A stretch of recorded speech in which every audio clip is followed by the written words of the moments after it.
acknowledge me, the one. Max Hall. Filippo, yes. Thank you. Come on, Mateus. Mateus Filippo back from an injury that had him out for a few months. Come on, Mateus. Yes, of course he does. The train has arrived at the MCG. All aboard it. The Filippo train. Come on, Owens. No Sharman.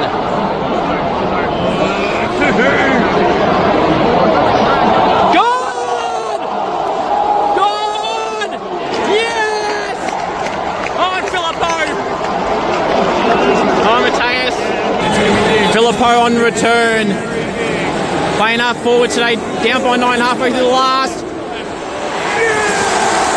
The train has freaking arrived at the G again. Express. Anya Mateus down by 3 now, come on. Hello everyone and welcome to Kick It to Scoops. I'm your host Scoops, the sole admin of Scoops.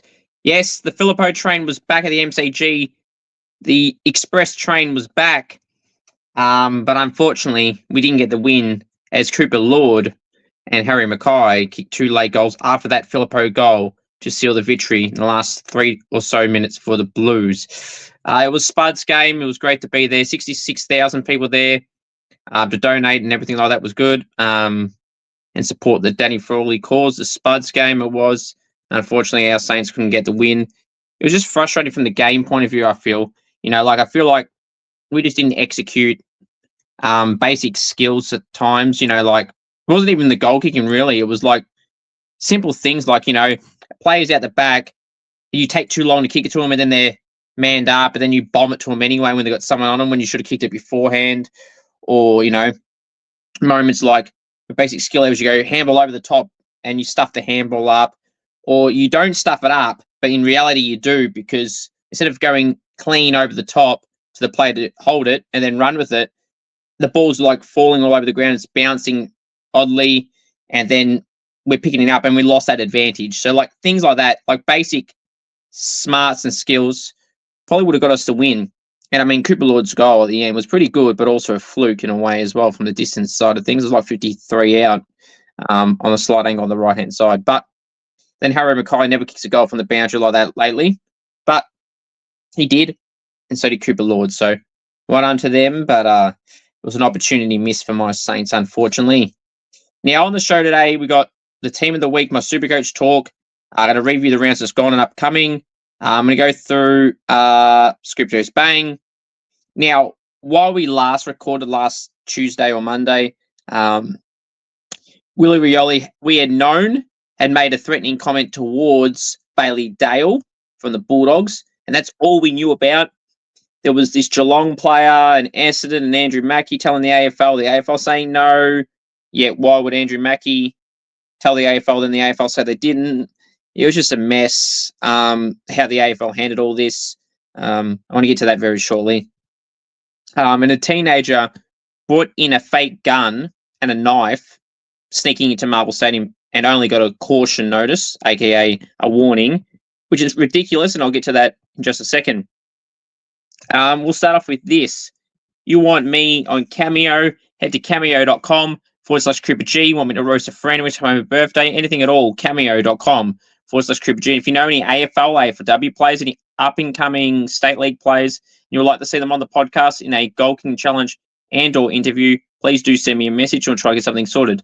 I'll repeat that one more time. If you know any AFL, AFLW players or any state league players and you'd like to see them on the podcast in a Goal King Challenge and or interview, please do send me a message and we'll try and get something sorted. The mid-season AFL draft will be in a few weeks' time, round 10 now. So it'll be before round 12. I think that's what it is. Round 12 is when it'll be. I think I'm just looking at the date for that Wednesday. I think it's a Wednesday. Or it might be even a Tuesday on the 27th of May. I'm pretty sure that's what it is. The 27th of May or 26th, 27th, or 28th. Between the Monday and Wednesday of that time frame. So, unfortunately, Essendon and Lewis Hayes, unfortunately, suffered an ACL on debut. They had a few other long-term injuries, Essendon, so they'll have about 3 vacancies. Some other clubs will as well. St Kilda don't have a list spot available, which is a good thing. You don't want a list spot open at this point, which means that you don't have a long-term injury from 9 to 12 month range. So you don't want that. Unfortunately for Essendon, they've got like 3 list spots open. And off the top of my head, I think Richmond may have one as well. So, and there'll be about 3 others as well. So, that mid-season draft. Any particular names? Dom Brew from Werribee should get picked up, but he might not. Braden Crosley from Southport. Both were training with the Bulldogs, and neither got selected in the end.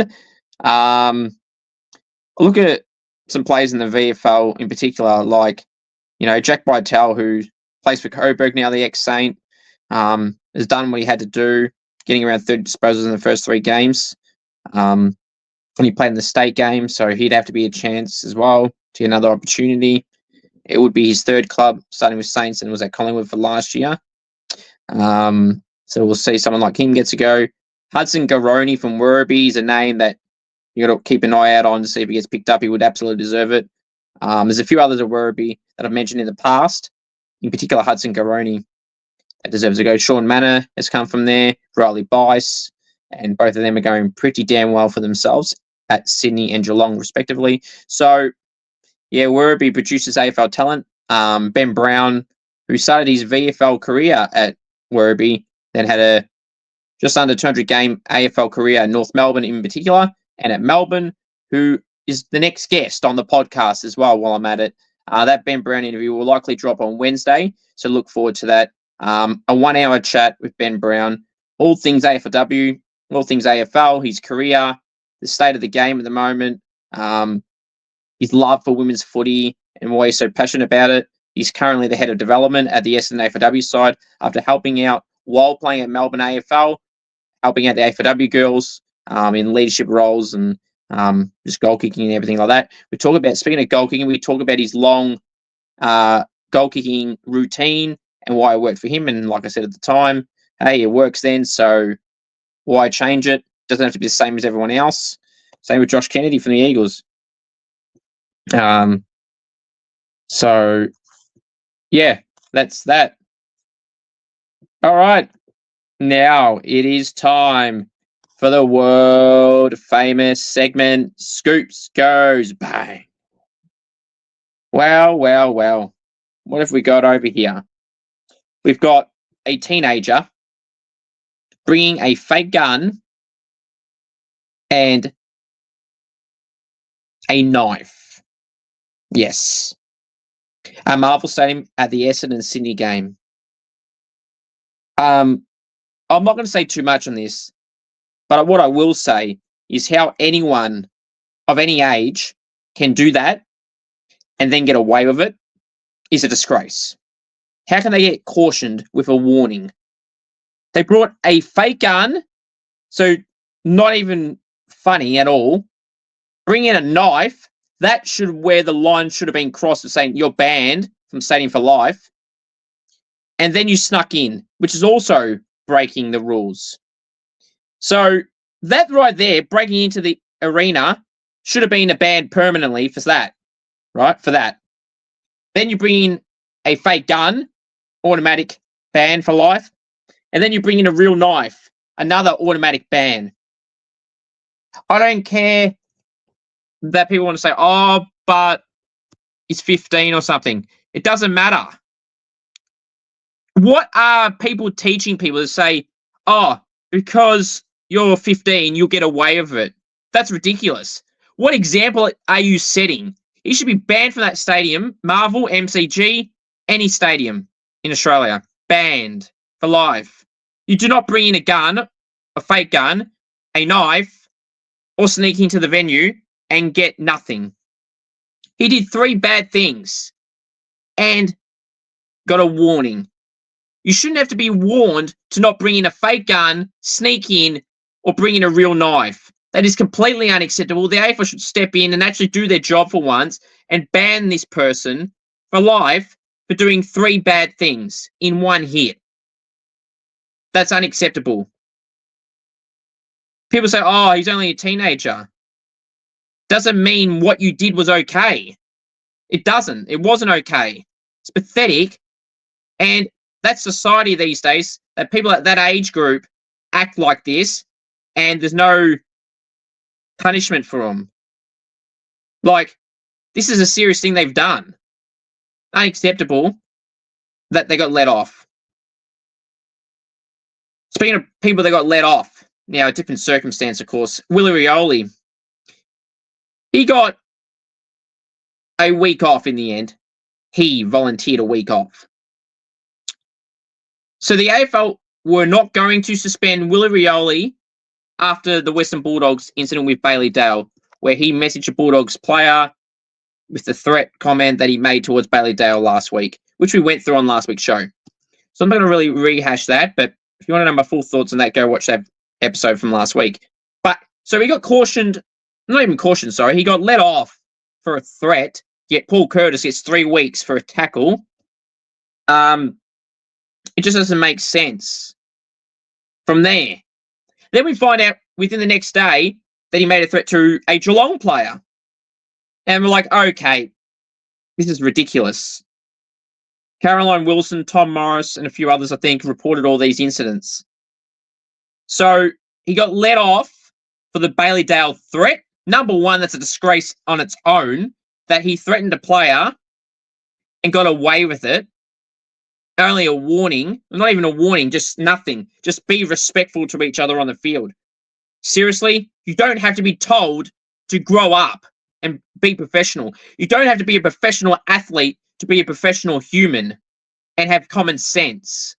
The AFL don't have common sense these days because the people in charge are terrible at their job, clearly, because how you can make a threat to someone, no matter who you are, and get away with it is pathetic. And then we find out that he made a threat to a Geelong player last year, and Andrew Mackie reported it to the AFL. I think it was Caro or Tom Morris, one of them said that. And then the AFL. So after the Bailey Dale one, the Bulldogs said, not the Bulldogs, sorry, the AFL said, be respectful. And then we find out that the AFL knew about another threat that Willie Rioli made the year prior against Geelong. Now, I believe they played Geelong at GMHBA Stadium last year, so you can go look about what round that was and everything like that. So he made a threat to an unnamed Geelong player at that point in time last year. So the AFL swept that under the rug last year and said nothing. Then the journos find out about that one, and then the AFL then proceed to say they never knew anything about this Geelong one. That's complete and utter bullshit because Chris Davies and Andrew Mackie knew of it, and Andrew Mackie reported it to the AFL. And the AFL did nothing about it then. So they knew about that last year, and then he made another threat to Bailey Dale, which makes it even more worse that Bailey Dale's threat that he received from Willie Rioli was let off. Be respectful. So he's done it at this point in time, in this order, twice, okay? Twice. Got let off again. So this makes the AFL more hypocritical that they didn't suspend him off the Bulldogs incident alone, but while saying that and saying be respectful, only last year, Willie Rioli threatened a Geelong player. So he done it twice, and you still did nothing. And then we find out the same night that he threatened an Essendon player this year. And again, nothing to see here from the AFL, and that they were going to let him off the hook. Again, for a third time. 3 threats in the space of 9 months, and he's gotten 0 weeks. He then volunteered to have himself suspended for a week. Now, I'm not going to argue whether he suspended himself or Port did or whatever, but 1 week still is not enough. 1 week for 1 threat is nowhere near enough for a suspension.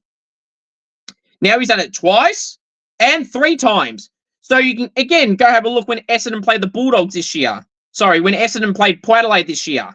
I think that was at Marvel as well. Regardless, doesn't matter what venue it was at. The fact of the matter is he threatened people 3 times, 2 in the space of 6 weeks, and one last year. So 3 in 9 months. 1 threat is not okay. 2 threats is not okay. 3 threats is not okay.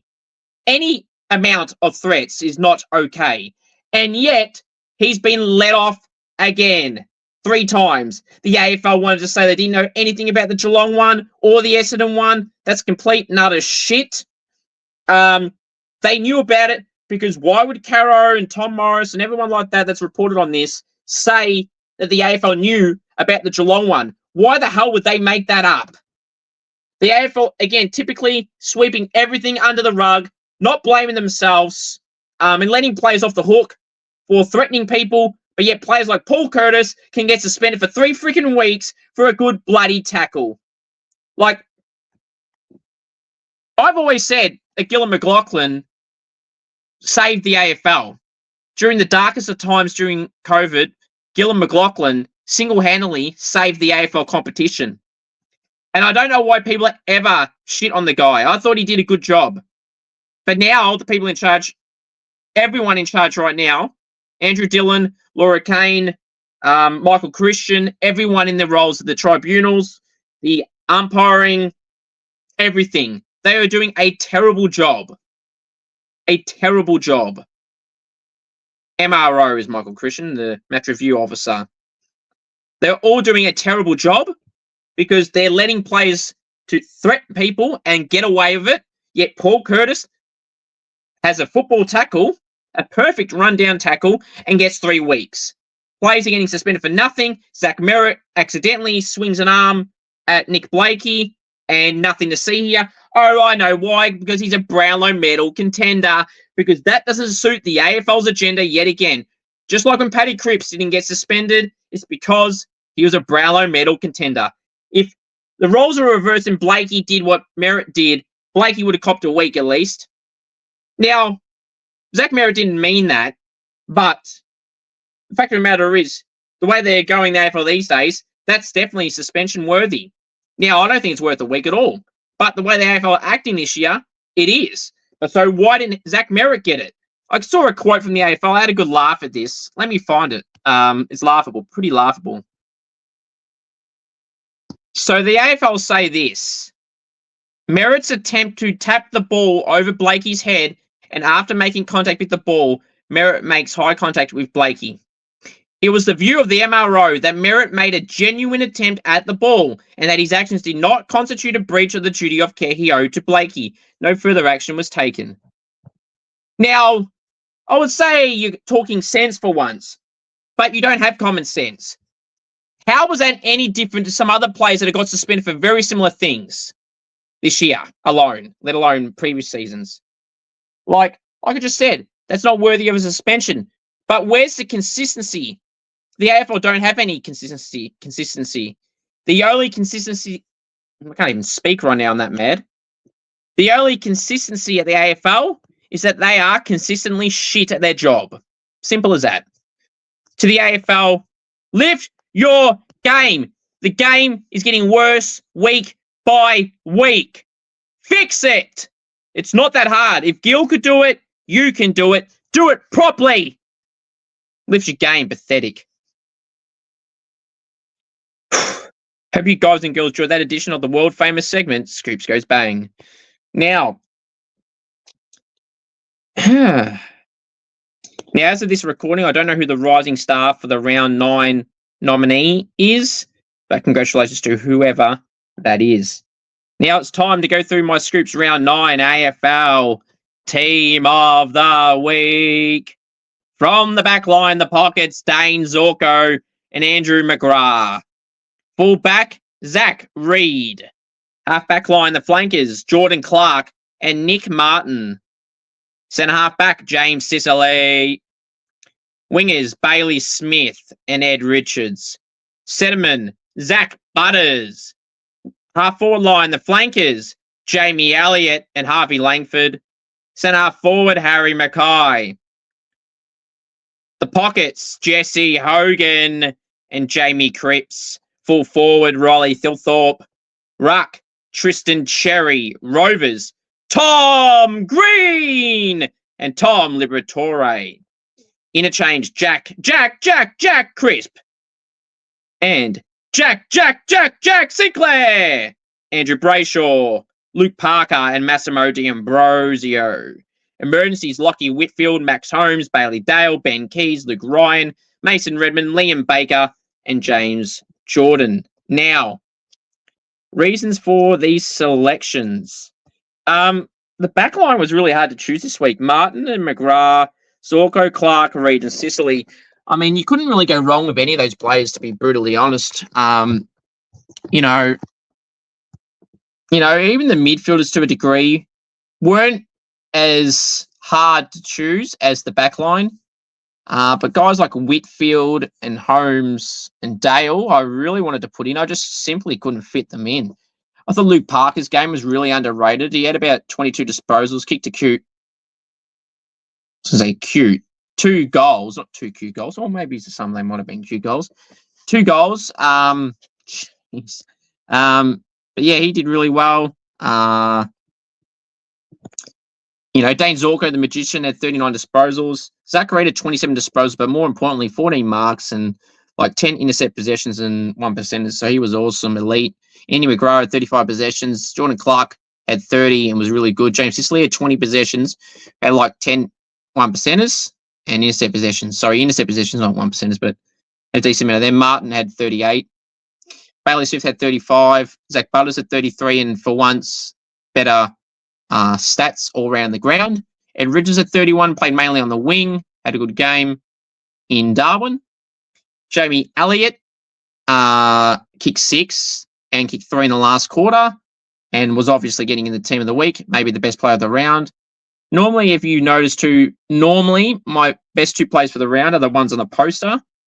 Jesse Hogan, speaking of someone on the poster, he kicked 7 and 22 disposals. How he didn't get 200 Supercoach is a joke. If that was the number 4 from the Bulldogs, I guarantee he would have got 300. So it's rigged. Supercoach is rigged sometimes. Riley Thilthorpe 3 had like 10 marks with like 4 contestants. So really strong showing from Riley Thilthorpe. Jamie Cripps kicked 3 and 15 was really good for the Eagles and kept them in the contest. Harvey Langford kicked 3 and 22.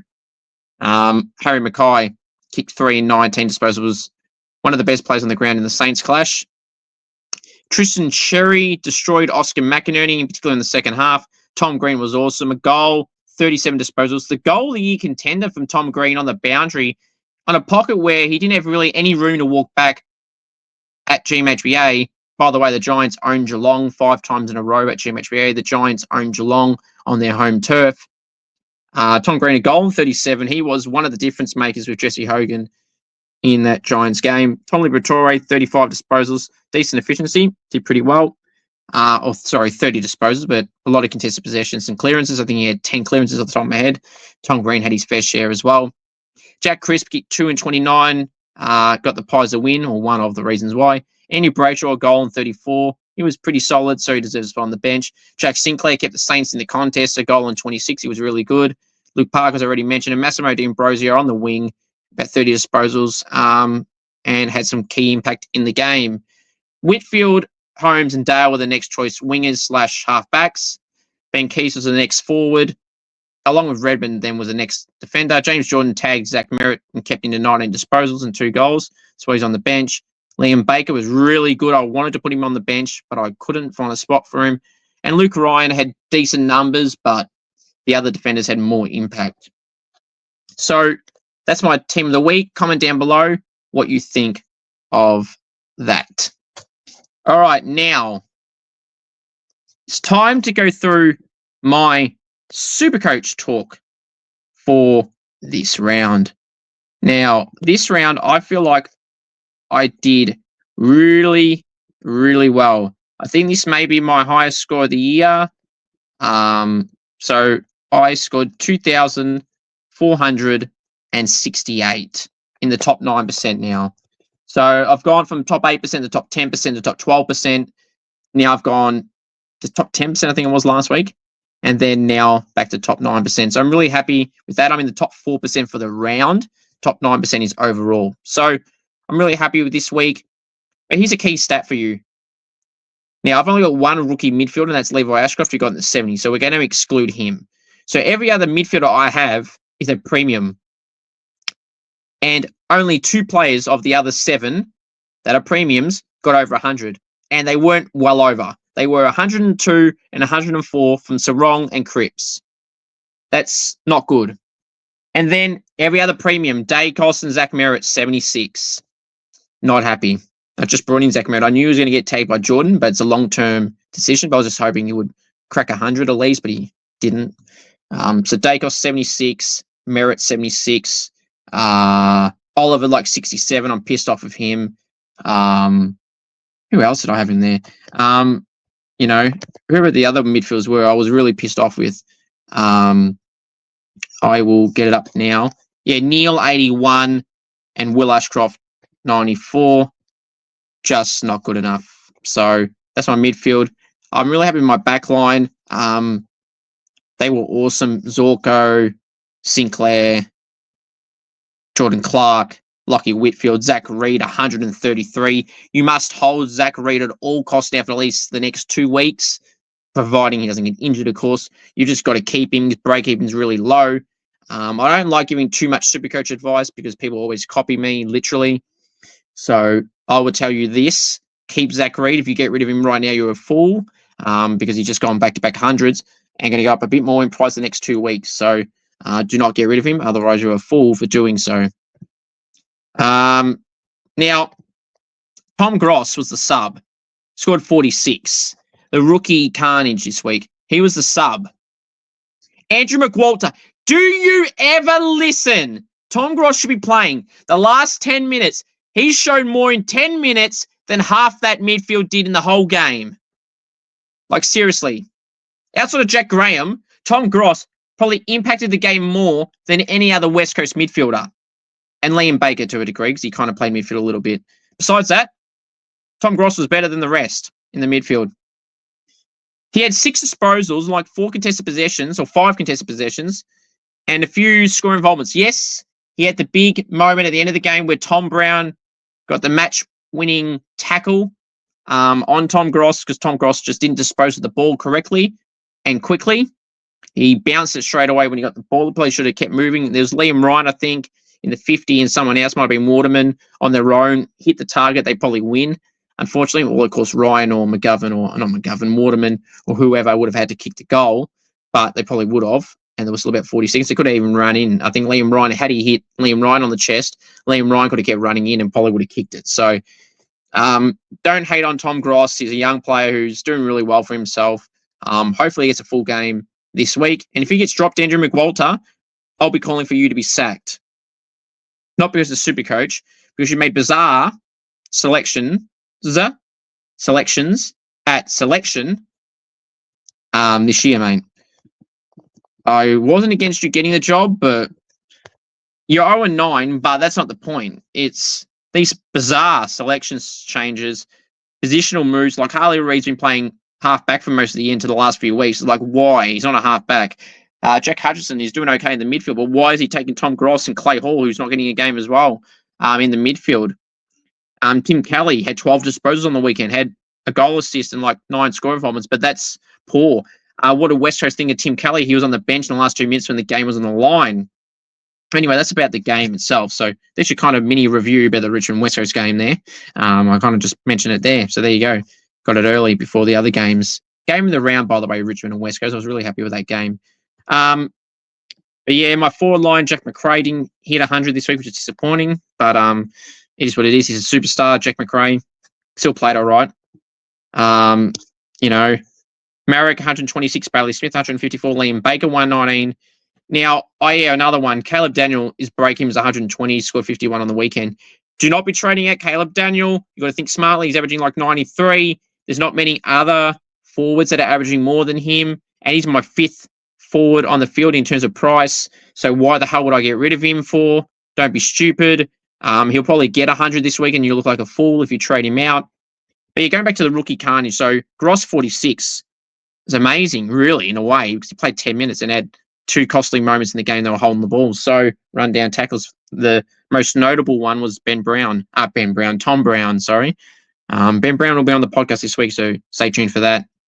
But yeah, Great work from Tom Brown, by the way, to get that rundown tackle on Tommy Gross. But yeah, 46 for him. Huswaite, 8 disposals, 2 tackles at halftime. Hawthorn, stupid, subbing off Huswaite at halftime for Bailey McDonald, who probably shouldn't be on an AFL list. It's sorry, but that's the facts. And Huswaite was subbed off for Bailey McDonald or for anybody. Why are you subbing someone off at halftime, Sam Mitchell? You don't see teams that are losing generally do that, if ever. Injury aside, of course, like form-wise. Like, you only do that if you're losing and probably by a big margin and just want to change something up. But you were in front by a point or down by a point at halftime, whatever the hell it was. It was something like that. Why? His first 2 weeks were amazing. Then you sub him off. Then he scores 34, then somehow drops 7 points in the second half when he didn't even play. And scores 27. Pissed off. Caden Cleary, 33. Not happy. Ben Patton subbed off at halftime again. Scores 6. Not happy.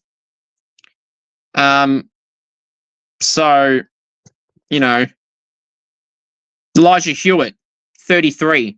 So, yeah. So, to score 2,468 despite having all that happen, just imagine if you add up all those premium midfielders. So, if Oliver scored another 40, if Ashcroft got another 20, Will Ashcroft, that is, had Sarong and Cripps and all those others get about 40, 50 more, you times that by 7, I'm getting about 280 more points. Because 4 times 7 is 28. So 280 more points. Just think of it like that. That'd be phenomenal, right? 4 times 7 is 28 for people that don't know how to count. 4 times 7 is 28.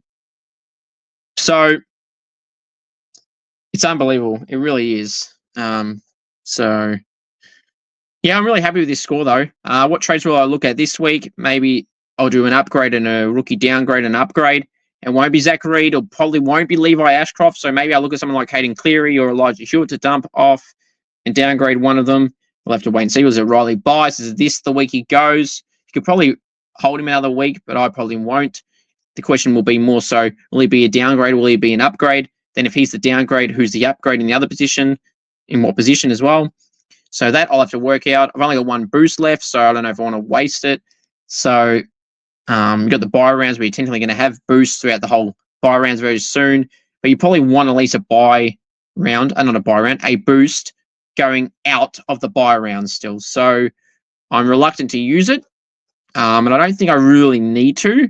There might be a possibility where it'll be ideal, but not compulsory to use the last boost. So wait and see. Congratulations to Shano, who is first on the Supercoach rankings as well in my Scoops Fan Club League, which you can still join at any point in time. Your score doesn't restart. It counts to your current overall score in your Supercoach. 300 to 10 for people on Apple Podcasts and Spotify. 300 to 10, or if you're listening right here on YouTube, it's on the screen right there. 300 to 10. All right, so now let's review and preview the upcoming games. So let's start off by reviewing the round 9 games, shall we? I also want to mention too that this round, besides the Melbourne game, all other 8 games were 15 points or less. I thought the 2 early games, Thursday and Friday night, were okay without being anything special. I thought the Saturday games were all boring, and the Sunday games were all fantastic in terms of how close they were. We had the draw. We had the Geelong game where Jesse Hogan kicked 7, and then you had the Richmond game, which was the thriller, the Tom Gross, Tom Brown game-saving tackle from Tom Brown. So Sunday footy was good. North Melbourne and Brisbane wasn't a good game. It was just close, and it was a good ending. So, yeah. Weird round of footy. Okay to start, nothing special. Saturday was boring as hell. Then the first 2 games on Sunday were fantastic. And the last game was a draw. And it's unbelievable. It's a draw. It's unbelievable. And then the siren will go. You know that. Same from the 2010 draw and grand final Saints Pies. Yeah. We should have won that. Anyway, so Collingwood 97 defeated Freo 83 in Perth. Collingwood by 14 points. Jack Crisp 2 and 29 was terrific. Jamie Elliott kicking 6 was terrific. Dacos, that's Nick Dacos, was well held by Corey Wagner. who did a great job on Nick Dacos, who shit the bed in general in Supercoach as well. He had to go play forward a little bit, kicked a goal or so, but had no impact on the game, really, if I've been brutally honest. Josh Dacos was okay. Jack Crisp was really good. This was the round that Maynard and Pendlebury and co were managed. Brody Mychik should be back from that abdominal strain this week. Jeremy Howe came back into the side and played really well on the back line. Brayshaw was all right in the midfield. Sarong was okay without being amazing. Darcy Cameron was pretty good. But the Pies all-round great team effort. Ned Long was really good in the midfield and relished again, having more midfield minutes without Pendles and co in the team, and DeGoey, who all should be back this week. They were all training today, apparently. So, they should play. The next game was the Spuds game. Saints 62, Carlton 77. Carl by 15 points. Mentioned it off the top. Disappointing. Basic skill errors and execution. Not a goal, but just hitting the right target. And you got open space. You choose the wrong target or you slow the ball up and then you don't take that opportunity. Then you kick it after the player gets manned up or is in a not as good position. And then you kick it. It's just oh, God. Or you butcher a certain kick that you hit one more target and you're out and you stuff that kick up or handball or whatever, or you handball on the ground when you should be hitting the chest. It's and then that impacts the play. It stops. Brad Hill, I've mentioned for weeks, I'm sorry, he's been a great recruit when we picked him up, but this year and parts of last year, he's been terrible. He's had one good game every 3 or 4 weeks. It's time that Ross makes a statement in selection, because he never does in selection. Brad Hill should be dropped. As should Lance Collard. Getting 0 disposals in 15 minutes is unacceptable. Having no impact, then goes and plays VFL and has 4 touches the night after. Should not be in the team. I've said that from the start. Collard and Brad Hill should be out this week. And Liam O'Connell might go out, but depends on who comes in. Mason Wood should come into the side. Zach Jones should come back in. And potentially Dan Butler might be back from his injury. We'll know tomorrow. We have a better idea if Dan Butler is going to play this week because he was a week away, they said last week. So hopefully he's back this week. We have Butler, Wood, and Zach Jones back in the side. So we'll see what happens. There's Hugh Boxall remain in the team. We'll have to wait and see. I thought Jack Sinclair was really, really good in this game. Hence why he was in my team of the week. Malira had his moments as well. I thought Jack Higgins, while being crook and had a calf issue going into the game and all week, I thought he was serviceable before being subbed over 3/4 time for an illness. So we wish he go all the best. And I hope he plays in Perth against the Eagles on Sunday this week. Just frustrating. It's great to see my man Mateus all aboard the Filippo train, then now forever together, forever. Kick 2, had about 14 touches, played permanent forward. He'll gradually progress into the midfield, but I thought he was really awesome, Mateus, and definitely a really good game back into the AFL competition. Really happy for him. The game's on Saturday. Melbourne 56, Hawthorn 91, Hawthorn by 35 points. Now, this game was really close at 3/4 time too. Melbourne, to their credit, were really good for 3/4 and were on par with Hawthorn, but the last quarter was shit. It was 6 goals to 1. Just not good enough. Jack Gunson kicked 3 and was really influential in the last quarter. Troll kicked 2 or 4 goals. He had his impact late in the game. So Warple was really good. Dean Ambrosio was really good. Harvey Langford was the best for Melbourne with 3 goals and 22 disposals. Hawthorn deserved to lose considering they subbed off Henry Huswaite. I'm still not happy with Sam Mitchell for that. And other things in the past with player selections and everything like that. So, yeah. But Hawthorn were good in the last quarter, and that was enough to get it done. Essendon 71, defeated 63, defeated Sydney. Essendon by 8 points. Credit to Essendon. They played a good game of footy, an exciting brand in this game. They were really good. Zach Reid was awesome. Martin was really good. Redburn, McGrath, Zardel Hoy did really well. He had 20 disposals and a goal in his 4th game of AFL footy. I think that was his first game not being the sub. So that was great. And see what happens when you play him the whole game. Maybe people wanted him in Supercoach like me a few weeks ago and didn't pick him in the team because you kept putting him in the sub or taking him out. So, yeah, he played really well. Nick Blake, he was all right for Sydney in patches in the last quarter, and he was a bit of a spark. Justin McInerney, the same. Brodie Grundy was awesome in the ruck ahead of Todd Goldstein. Kicked a great goal, and not not much of a celebration from anyone. I know that's when Sydney were coming back at the start of the third quarter. Brodie's goal was terrific. The 1-2 for a ruckman, the agility. That's the Brodie Grundy we remember. That was a great goal from Brodie Grundy. Gets the handball, gets it back, runs into 50, goes bang. That was a great goal from Brodie Grundy. And Justin McInerney sparked the side in the last quarter as well.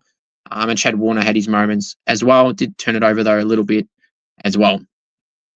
So there was a questionable tackle by Joel Hamling on an Essendon defender. I think it was McGrath. I don't remember the player it was on. But how that was a dangerous tackle is why the game is a disgrace. That robbed Sydney of a potential chance to win the game late. I don't care who deserved to win. Essendon did deserve to win. But you robbed Sydney of an opportunity there because that was right in front of goal, about 10 metres out. And they probably would have got a goal from it. So ridiculous umpiring yet again. The umpiring is shit. I'm just sick of bringing the umpires up half the time because they're shit each and every bloody game. If they're going to continue to match fix games, I will continue to mention it. But good win for Essendon. They're now in the top 8. Unbelievable. And they've got one game less than most other teams, bar Gold Coast, obviously. The other game, speaking of the Gold Coast Suns, 106, defeated the Bulldogs 96, Gold Coast by 10 points. Gold Coast were the better side throughout the whole game, let's be real. The Bulldogs, to their credit, came back late and had a chance to steal it. Ben King hit 2 goals late in the game. That's 2 weeks in a row Ben King's done that. Leading the column by 4 now. I'm not too happy because Higo was only a goal behind after the Saints game. So I was pretty disappointed that Ben King kicked 3 and he kicked 2 in the last 5-10 minutes. 1 with about 20 seconds to go. So I wasn't happy with that. But I'm glad the Suns got the win. They deserved the win. And as I exclusively revealed too on my podcast, I've been told by a reliable source that Will Graham will miss an extended period of time. And Jake Rogers also won't play this week, along with Will Graham, as they've both been sent home. They've played in Darwin again this week due to their respective injuries. Shoulder injury for Will Graham. The Jake Rogers injury is a bit unknown at the moment. So Will Graham, even if he doesn't have surgery on that shoulder, which I expect he will, but if he doesn't, they still expect him to miss a significant amount of chunk of time. Significant amount of time. So, we'll have to wait and see how long they're out, but they're 2 outs for Gold Coast. Braden Fiorini came in finally after getting 47 disposals and 5 goals, 47 disposals and 3 goals back-to-back weeks. Jeez. And he played all right, had about 17 disposals and played his role on the wing, even though he should be the inside mid with Anderson and Rowell. But here we are. Good win for the Bulldogs. The showdown, 84, Port Adelaide. Crows, 89. Crows by 5 points. Lucky the Crows. Lucky. Port were probably the better side for most part of the game. But when it counted, the Crows won. Thilthorpe kicked 3 and 15 disposals and 9 marks, and 4 of those contested was really good. Butters and Rosie played their part. I'm just going to say this right now. Jason Horne-Francis, Kane Corns, you've been very quiet on JHF's form. Is that because he's been shit and you refuse to say he's been shit? 20 disposals at 53% efficiency and 6 to 8 turnovers. That is bad, Kane. Why aren't you singling out those performances? Oh, White. Oh, right. Fuck, I can't speak. Right. That's right, Kane. He's a Port player. He's your favourite player. You cannot do that. Is that right? Unbelievable. And Port lost. And you were blaming staging from Adelaide players, apparently. Saw the thing pop up on the AFL website. Laughable, Kane, to say Port was shit at the end of the game and they lost when it counted. Stop blaming Ken Hinkley for losses, by the way, Port fans. It's not Ken Hinkley's fault. It's the players' fault and Josh Carr's fault. He's the one implementing his things this year over Ken's, so as a successor. So maybe Josh Carr isn't the right person for the job next year. Maybe you should look at someone else like Nathan Buckley or Adam Simpson or John Longmire, someone like that. To wait and see. But they had a good game in the power, but the Crows won it late. Rankin and Peatling were some of the better players for the Crows, along with Thilthorpe. The Sunday games. What a game. Richmond 81, West Coast 79, Richmond by 2 points. I mentioned everything I said about this game before. The game-saving tackle from Tom Brown, fantastic. Taranto was really good, another player that Kane Corns bags. Tom Gross in the impact in the game. leave him alone. Yeah, it was holding the ball. Twice he done that in the same quarter, but cut him some slack. He had a good impact on the game besides those moments. So, 46 Supercoach points would reflect that. For 6 disposals in 10 minutes, shows he had a good impact in the game, more than most of the midfielders had. Jamie Cripps was really good. I thought Liam Baker and Jack Graham against their also were terrific. Absolutely phenomenal, proving why they are still solid players, in particular Liam Baker. For Richmond, Taranto, Sam Banks. I thought Thomas Sims on debut was really good. I think he kicked 2 goals in the end. He was really good. Lot to like for his first game. Adam Uze surprising him at his home was a really good video. I would recommend you go watch on the Richmond socials. It was a really good one as well. Great win for him in his debut game. It's his birthday today, so happy birthday, Tom. Hope it's a ripper, mate. 19th birthday, they said, so hope you're having a good one, mate. Birthday present come early for him. Debut and a win the day before his 19th birthday. It's well done to him. Well done, mate. But yeah, Geelong and GWS, what a good game this was also. It was 5 points to the Giants, 4 points, 105 to 101. GWS by 4 points. Lockie Whitfield, amazing. Tom Green, amazing. 1 goal and 37 disposals. So many clearances and contested possessions. Put some respect on the name Tom Green. He's better than Jason Horne-Francis. In fact, competition-wide, put some damn respect on Tom Green and Jack McRae. 2 very underappreciated players in the wider football community. Not by me. They had 2 winners of the Scoops medal for a damn reason. Jack McRae was the inaugural Scoops medal winner. Tom Green was last year's Scoops medal winner. 2 guys that still don't get enough respect from the wider AFL community, football clubs as a whole, and the media. Put some respect on the name Tom Green and Jack McRae. Yeet. Acknowledge that. The 2 great midfielders of this competition. 2 Scoops medal winners for a reason, because they're fantastic players. He was awesome. Jesse Hogan, 7 goals and 22 disposals. Best player of the round by far, followed by Jamie Elliott, of course, with 6 goals and 14 touches. So, or 15 touches it might have been, or whatever. Both were the best 2 players for the round.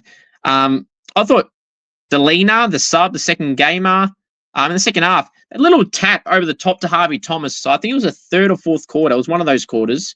As he came on at halftime, I think, Delina. So, when Stringers got subbed off, who had kicked 2 goals prior to his injury in the second quarter, I think it was. Or quarter time, something like that. Anyway, whatever.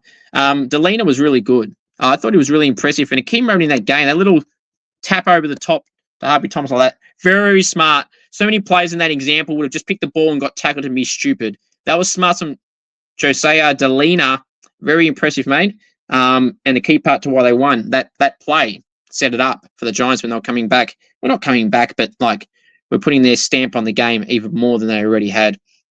Hogan King's 7 was an obvious reason why they won. So was Tom Green. But all around a good team effort for the Giants. The Orange Tsunami own the Geelong Football Club, and they absolutely own them at GMHBA Stadium. Won 5 of the last 5 matches at GMHBA. Freo and GWS both own Geelong in Geelong. Yeet. Yada mean. Yeet. That's a Jacob Fatu reference. So, yeah, hopefully I didn't butcher that WWE reference. So, there you go. Right, the last game, North Melbourne 71, Brisbane 71. Lockie Neal summed this up perfectly after the game. They didn't deserve the 2 points. They are very lucky they even got 2 points. They did not play well, and that's perfectly said from Lockie Neal. They were shit. But they're lucky that they're playing North, who couldn't capitalise on their opportunities. But it was the first draw for the year in Tassie. Not at Marvel, this was in Tassie. It wasn't a great game. Zurha and Larky missed some gettable shots late. Luke Davies-Uniacke was really good, I thought. Sheezel was really good, another player that Kane Corns bags. Josh Simpkin played his part as well and was leading from the front, something that Kane Corns doesn't know anything about. They'll get Paul Curtis back in 1 more week, I think. Not this week, but the week after, I think. It's either this week or next week. I don't even know how many weeks he's missed. How he could miss 3 weeks for that was ridiculous. That was against Port Adelaide. They've played 2 games since then, I think, so he'll be back not this week, the week after. Paul Curtis, he'll be a good addition to their forward line, who's already kicked 18 goals this year and he's missed 2 games already. Very impressive from Paul Curtis. Unfortunately, Miller Bergman done his ACL in the VFL last week. It was reported during the week last week. So we wish Miller Bergman all the best in his recovery, which means North Melbourne have a list spot open as well. In the mid-season draft in a few weeks, I wonder who they will target. They probably need some more forward support for Larkey and defenders as well. They've got options in defence. They're just not strong there. But we'll wait and see. Maybe typical North Melbourne, they might draft another midfielder. We'll wait and see. I think a forward is absolutely who they should target in the mid-season draft, or a ruck as well to help Tristan Sherry. But a forward ruck, that'll probably be ideal for them. But we'll wait and see. Yeah, so there's a draw in Tassie. Will Ashcroft was all right. Levi Ashcroft was good for the first 2.5 quarters. In particular, Dane Zorko, the Magician, was really good. Lockie Neal wasn't that great, and he did admit that. But yeah, North were the better side. They just couldn't capitalise, and that's a bottom side for you. Now, let's wrap up this show this evening by previewing round 10. The first game we're going to go through is Thursday night in Darwin, the back-to-back games in Darwin for Gold Coast. They're hosting Hawthorn 7:30 p.m. Victorian time on Thursday night. I'll be tipping Gold Coast in this one by 26 points. Friday night at the SCG, 7:40 p.m. Victorian time, we have Sydney hosting Carlton in the SCG. I'll be tipping the Swans in this one by 12 points. Collingwood Adelaide at the MCG on Saturday at 1:20 p.m. Victorian time. I'll be tipping the Pies in this one by 30 points. Saturday at NG Stadium in Sydney, it's GWS hosting Freo, 4:15 p.m. Victorian time. I'll be tipping the Giants in this one by 18 points. Saturday, 4:15 p.m. also at the Adelaide Oval. It's Port Adelaide hosting Geelong. I'll be tipping Port Adelaide in this one. Sorry, not Port Adelaide. I'll be tipping Geelong in this one by 10 points, but God, I hope I'm wrong. Saturday night at Marvel Stadium, 7:35 p.m. Victorian time. It's the Western Bulldogs hosting Essendon. I'll be tipping the Bulldogs in this one by 12 points. Sunday at the MCG, 1:10 p.m. Victorian time. It's Richmond hosting North. I'm tipping North in this one by 5 points, but it wouldn't shock me if Richmond do win this. MCG, not MCG, the Gabba, Sunday, 3:20 p.m. Victorian time. It's the Brisbane Lions hosting Melbourne. I'll be tipping Brisbane this one by 55 points, and they better bounce back. And the last game for the round at Optus Stadium in Perth, Sunday, 4:40 p.m. Victorian time. It's the West Coast Eagles hosting my Saints. I'll be tipping the Saints to win this clash by 27 points. Hope you guys and girls enjoyed this edition of Kick It to Scoops. If you know any AFL, AFLW players, any state league players, and you would like to see them on the podcast in a goal kicking challenge and or interview, please do send me a message. We'll try and get something sorted. There is going to be an interview out very shortly with Ben Brown on Wednesday. The Scoops VFW show, potentially with a guest on tomorrow. That'll be out tomorrow night. And then another interview, which I haven't revealed yet as of this recording, which you'll find out on the Insta and Facebook pages. Thank you all very much. The most important thing of all to remember is go the Saints. And all aboard the Filippo train. He is back. Then, now, forever, together, forever. Yeet.